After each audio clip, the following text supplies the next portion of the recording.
This morning we're going to talk about three different miracles that Jesus performed in a span of a couple days. The first one we find in all four Gospels. The three miracles we're going to talk about, I'm going to stay in the book of Mark.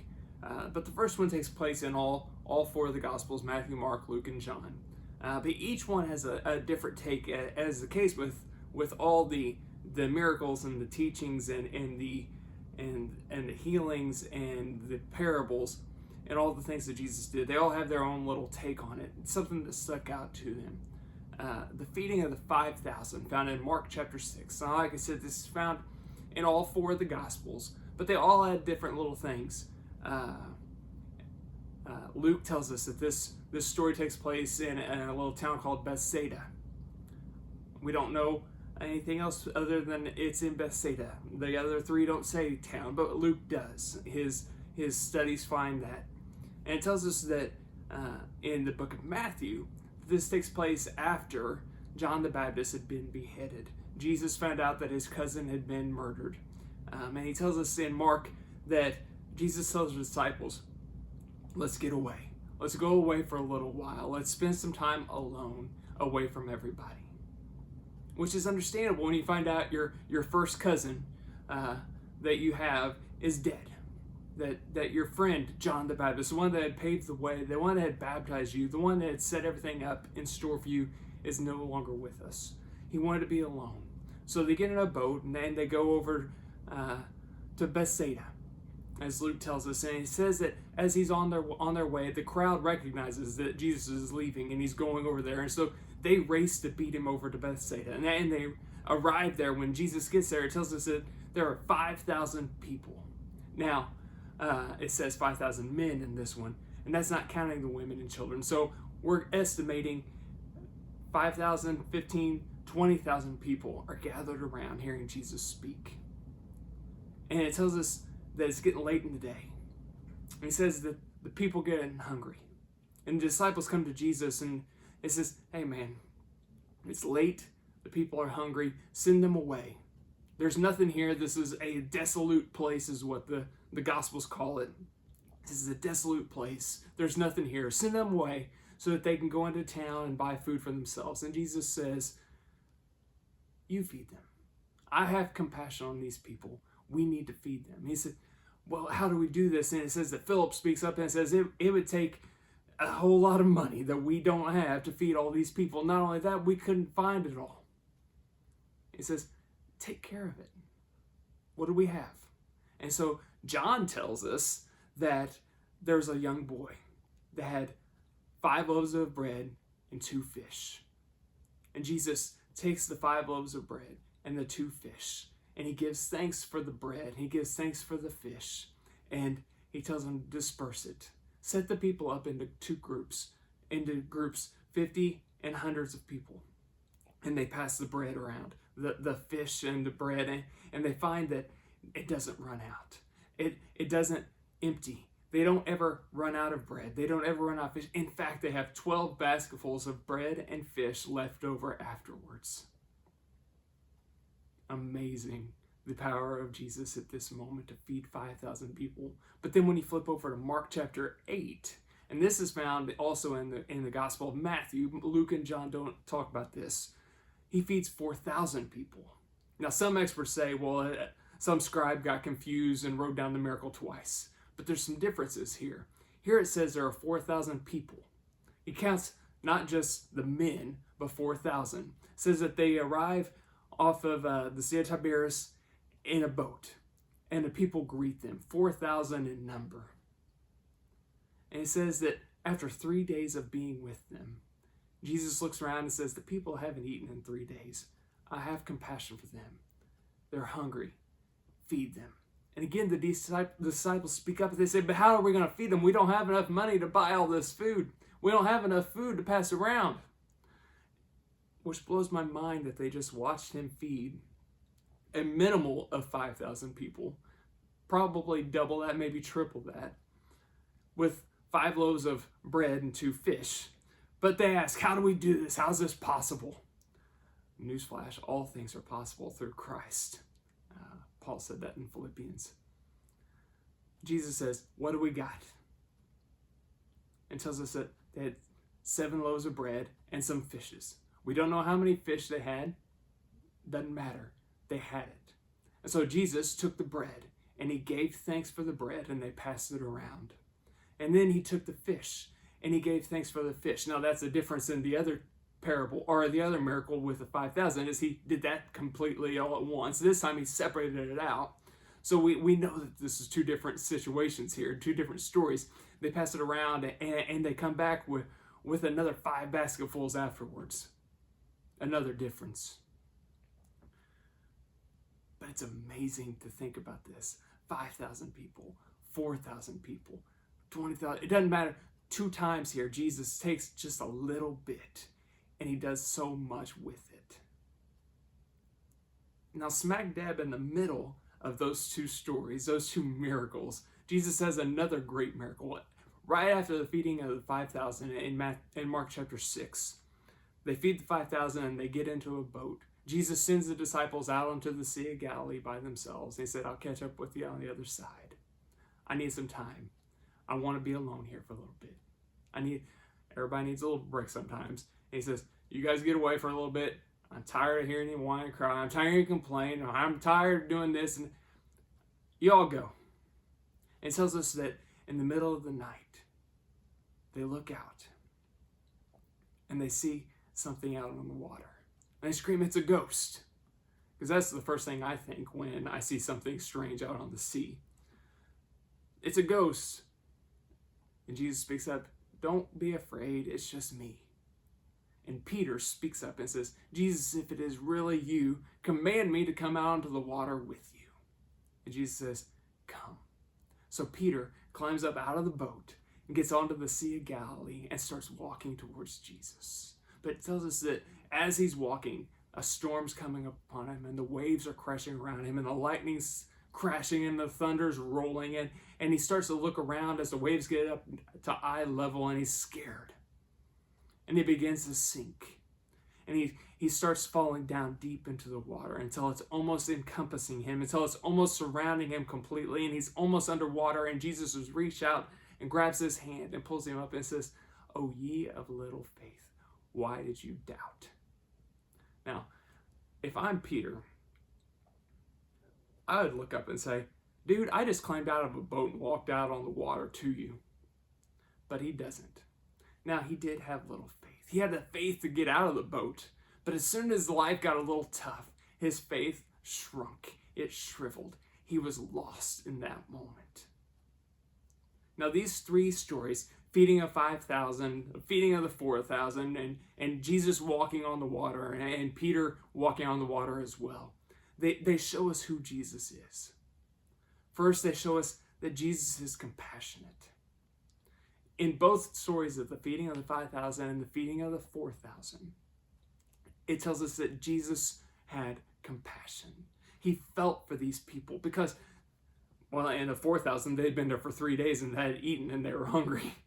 In the first one, in the 5,000, they'd been there all day and it was late in the day and they were hungry. And both times Jesus says, I have compassion for these people. With Peter, he could have let him drown. He could have let him fall. But he had compassion and he reached down and pulled him up out of the water. Peter, I think, had this in mind in 1 Peter chapter 5, verses 6 through 7, when he says this, humble yourselves, therefore, under the mighty hand of God, so that at the proper time he may exalt you. Or in other words, he may lift you up. And I think that verse, those 2 verses right there completely show who Jesus is in his compassion. Humble yourselves. Come before him on bended knee and say, I can't do this on my own. And he will reach down and he will pull you up. When you are hungry, he will turn a few loaves of bread and a few fish into a massive meal that can feed 20,000 people in one setting. And they'll have leftovers. And I love that aspect of it. Not only does he give them what they need at that moment, he has the compassion to give them what they need later. They're going to be hungry on their journey.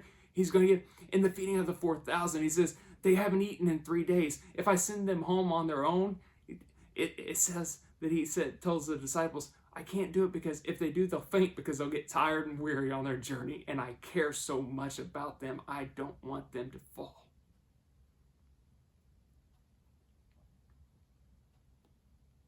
Another aspect of these three parables is it tells us that Jesus is big. Jesus is powerful. Jesus is mighty. He can do it. I said earlier, the passage from Philippians, I can do all things through Christ who gives me strength. We can get through any struggle, any battle. And that's what Paul is talking about there in Philippians chapter 5. He's telling us that any struggle you face, you can handle it. You can make it through because Jesus is with you and he is big enough. The disciples, both times in the 5,000 and the 4,000, came to him and said, these people are hungry.